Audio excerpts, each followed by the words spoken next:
Hi, Nathan W. Bingham here with Ligonier Ministries, and we are in Athens today. It's our last stop before our Mediterranean study cruise begins officially tomorrow.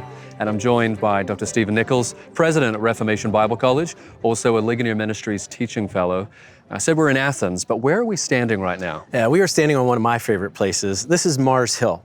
Below us is the famous Agora. The marketplace has its fair share of temples. There's the public buildings. There's the market stalls. It would have been a very bustling place in the first century. And above us is the Acropolis with the famous Parthenon. We're looking at some of the smaller temples that are up there. And suspended right in between is this famous place, Mars Hill. This was a spot where the Athenian tribunal would meet. This is the place where philosophers would speak. In fact, in 399 BC, Socrates, the great philosopher, stood here. He was on trial for his life, and here he gave his apologia, his defense against those charges. And he began that speech with the first three words, "Men of Athens." So this is a very famous place, very exciting place for us to be, Nathan. It was a popular location then and is still a popular location today. We've got lots of tourists all around us. But you mentioned Socrates. There was another man who also stood here. Yeah, Paul came here. So this was a layover. He was intending to go to Corinth, but this is the center of Greek philosophy. This is the home of Socrates, as we've mentioned.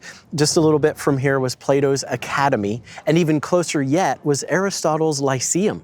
With this great temple to the goddess Athena, this is also a spiritual center of ancient Greece. So this is very much the philosophical, spiritual, mythological center of the Greco-Roman world. So of course, Paul is going to come here. He comes here in 50 AD, he's down in the marketplace, he's in the synagogue, he's reasoning with the Jews that Jesus is indeed the Messiah.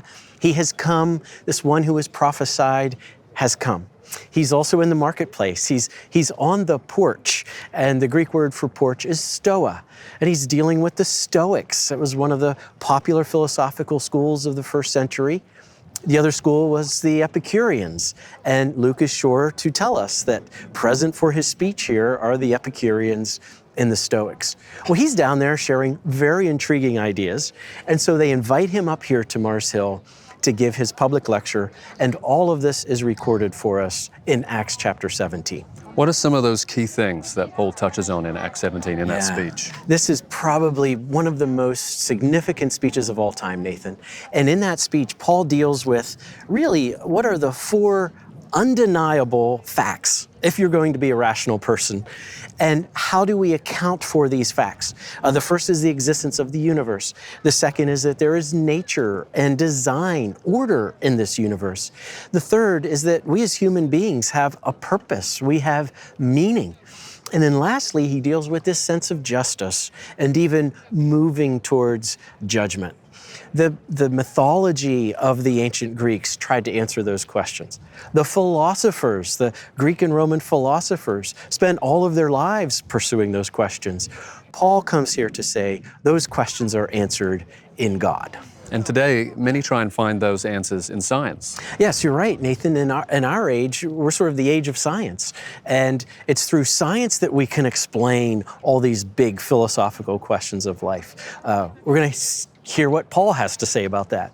Well, you mentioned science. Earlier, we were talking about some correspondence that you recently came across. Yeah, so this is very fascinating. These are from letters that passed between R.C. Sproul and Carl Sagan.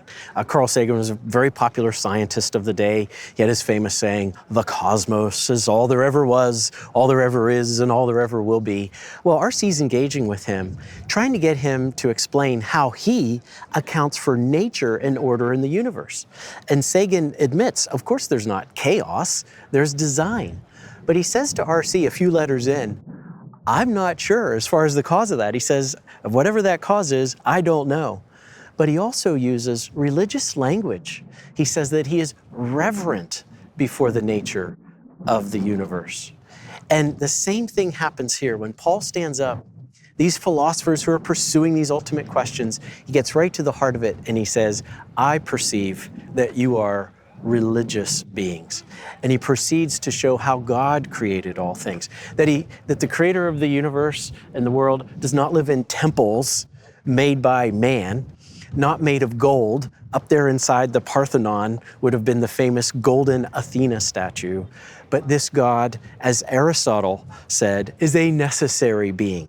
Outside what you and I are as contingent beings, dependent beings. God is outside of this causal chain and the creator of this. Then Paul moves to say, quoting one of their poets, that in him we move and live and have our being. And he also goes on to say, we are God's offspring. We know this, of course, as being in the image of God. And we know that if we are created by God and all things are through God, then ultimately our lives have purpose and meaning as they're lived for God and even towards God. And then Paul ends with, this God is a terrifyingly pure God. And you can be sure of one thing, there is a judgment, and that judgment is coming. There's also something else that's interesting in the way he ends that speech, isn't there? Yeah, absolutely. Paul does something that Socrates didn't have, Plato didn't talk about, Aristotle didn't talk about. And he references a man that God has appointed to judge the world. And he says that this man was raised from the dead. And of course, he's talking about Christ. And so here's Paul addressing these philosophical questions, but he's bringing home the gospel. And he's telling them that there is one way to escape this judgment to come, because the wrath of God has been poured out upon Christ at the cross. And so we have the crucifixion and burial of Christ. But very important in Paul's doctrine is the resurrection. It's the exclamation point on Christ's work. It's a way of saying God accepts Christ's sacrifice, raises him from the dead, and that is our hope. So this was the message that Paul proclaimed here in the first century, the message of hope in the gospel of Jesus Christ. It's the same message that we have to proclaim to our world in the 21st century. Well, thank you, Dr. Nichols. It's so great to be with you here on Mars Hill. Yeah, it's fascinating to be at this wonderful place with you too, Nathan. Thanks.